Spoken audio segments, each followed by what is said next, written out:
Life Her Hey Podcast. everyone, I would like to thank you all for your prayers and condolences of the passing of my mother, October 25th. I really appreciate it. This is a tough journey for me, but I'm going to seek it through.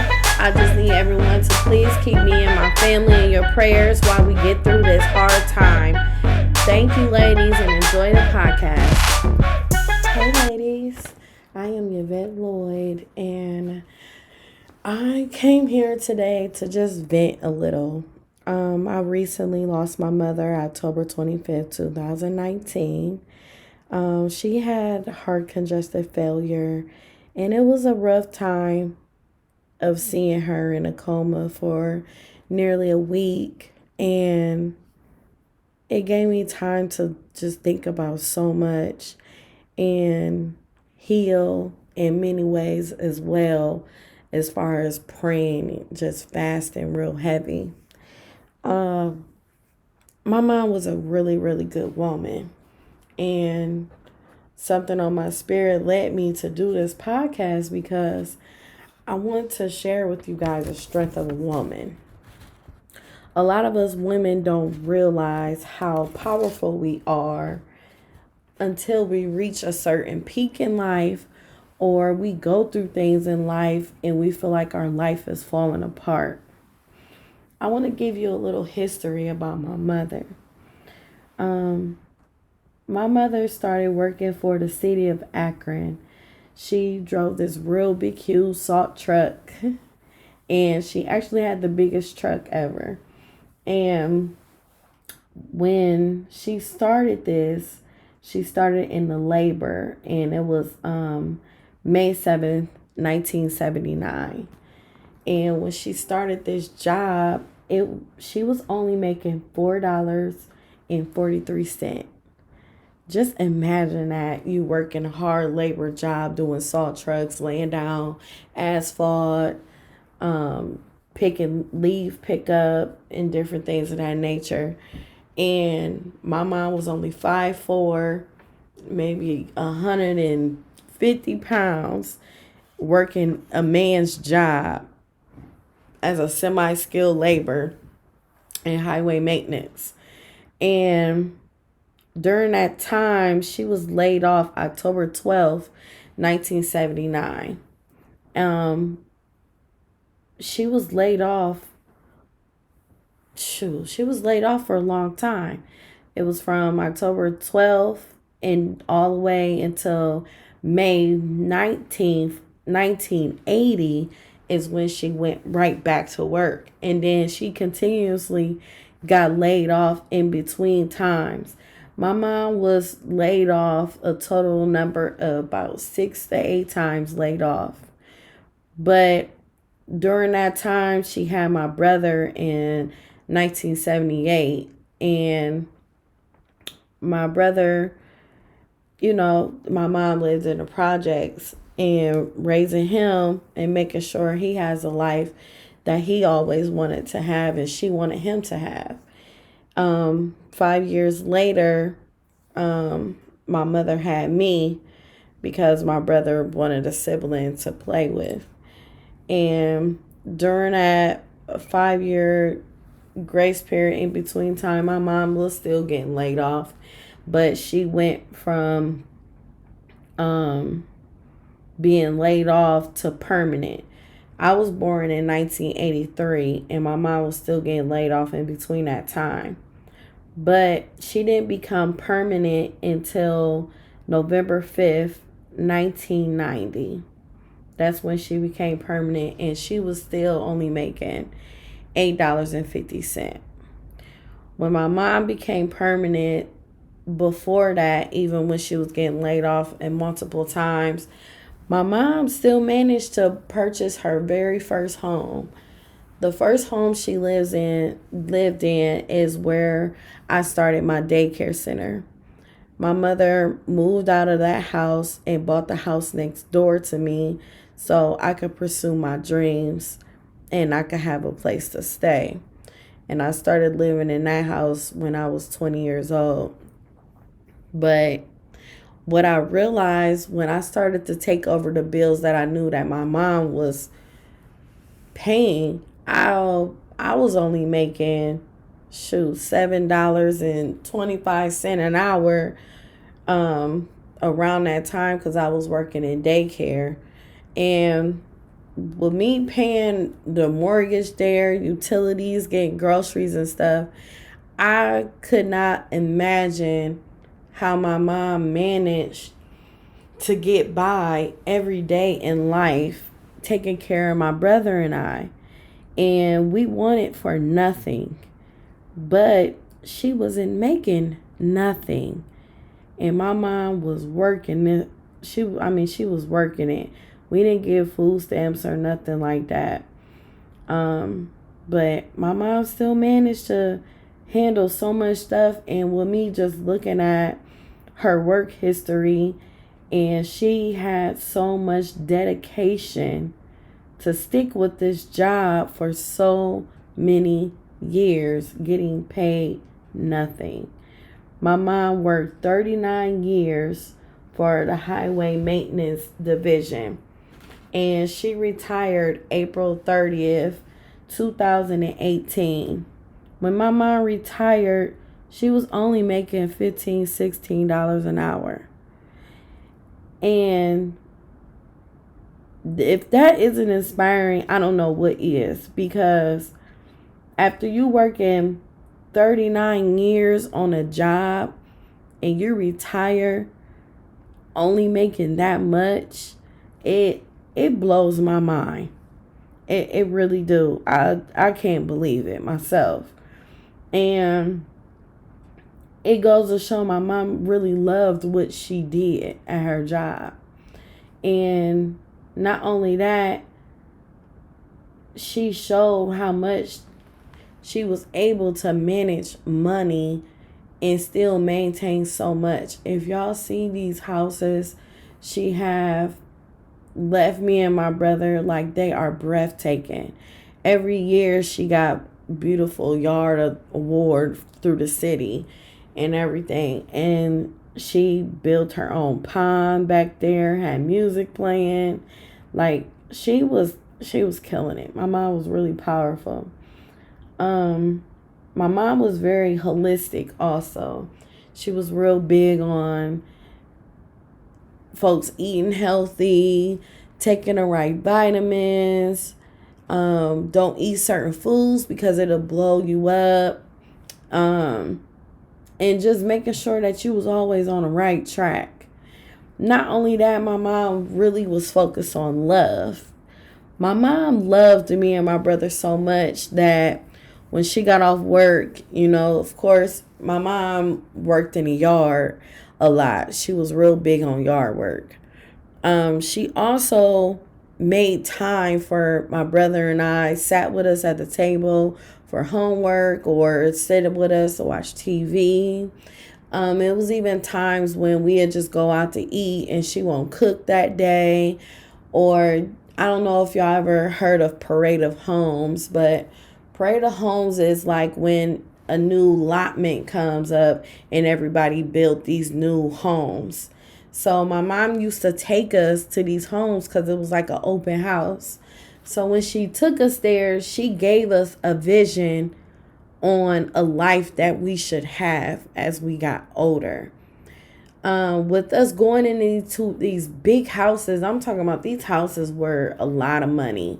Some houses were up to $1 million. And when she took us, it's like she was big on speaking things into existence, and just knowing how to ask for things and receive it.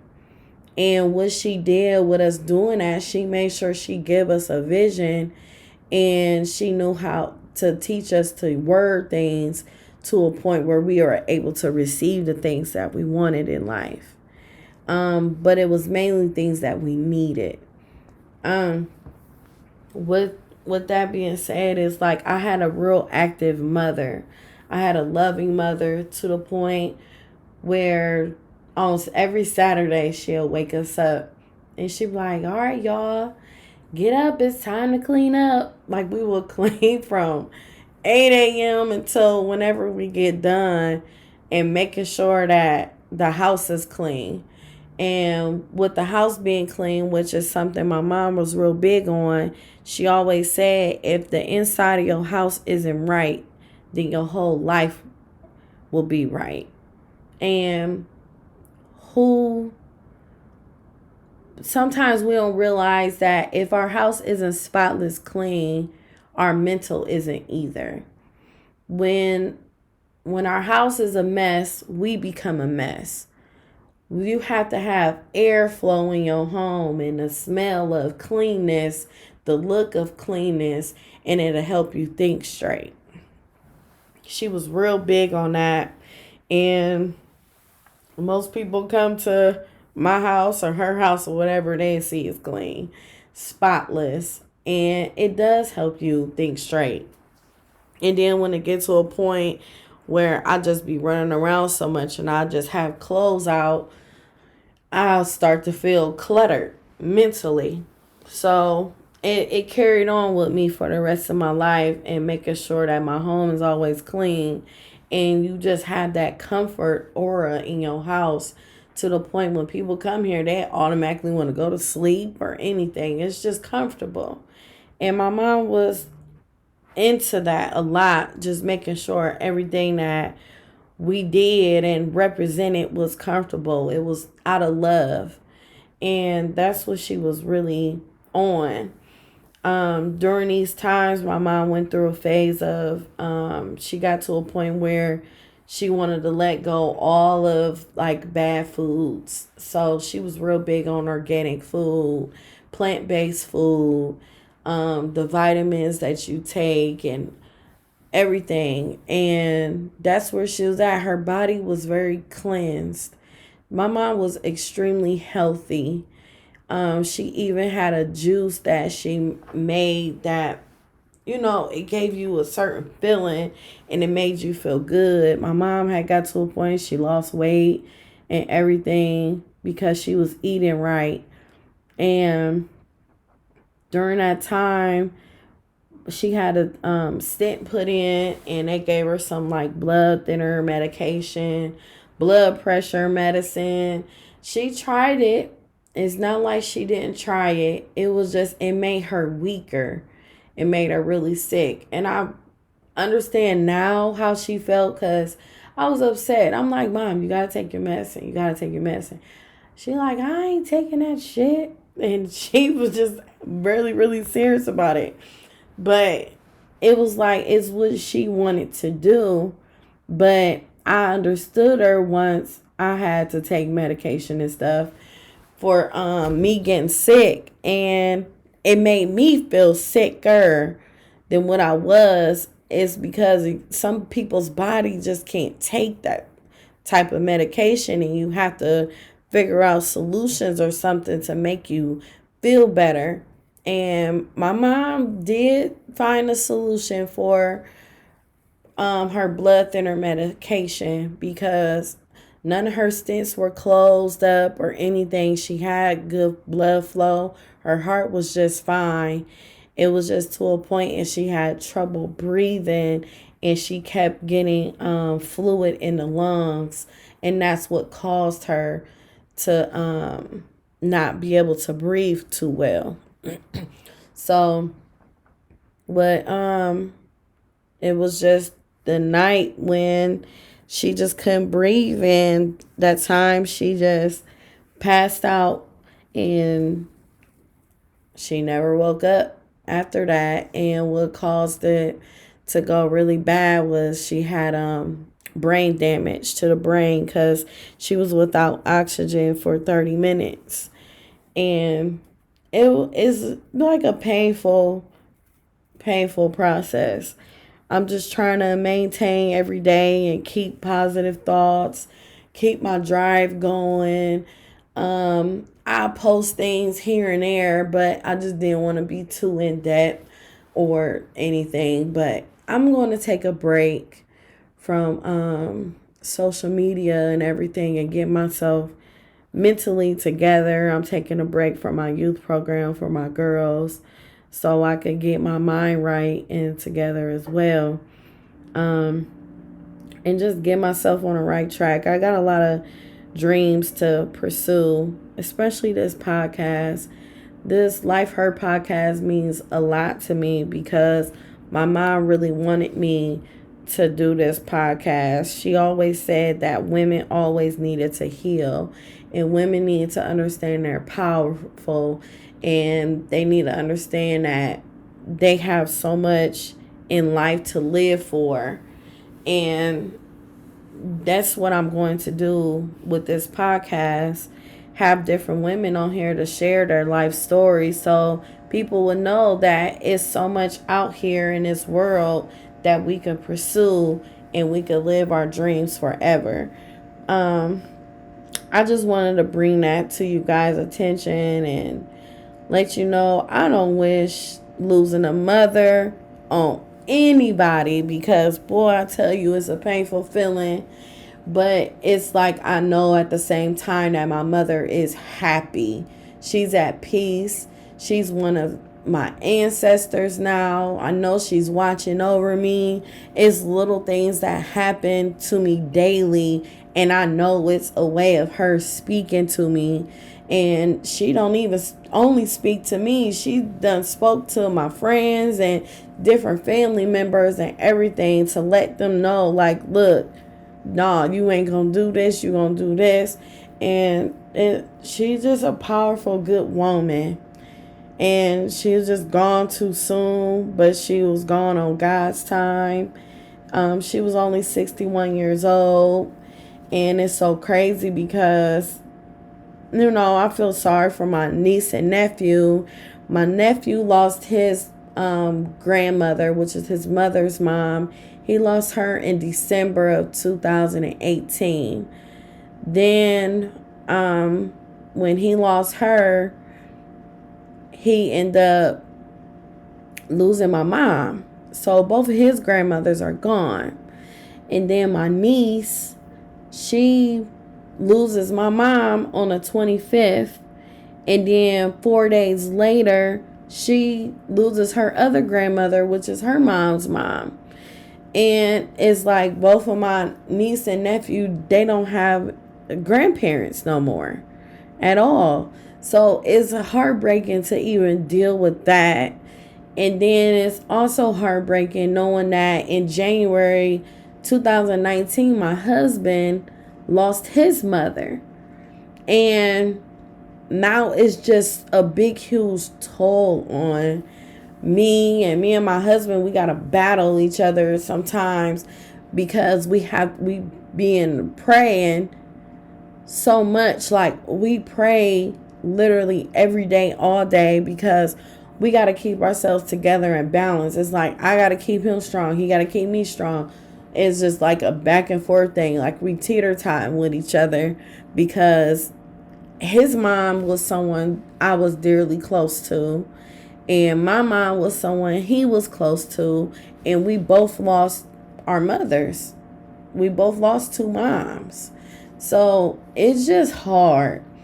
And I just know that I have to turn my pain into power because that's the only way that I'm going to get through this.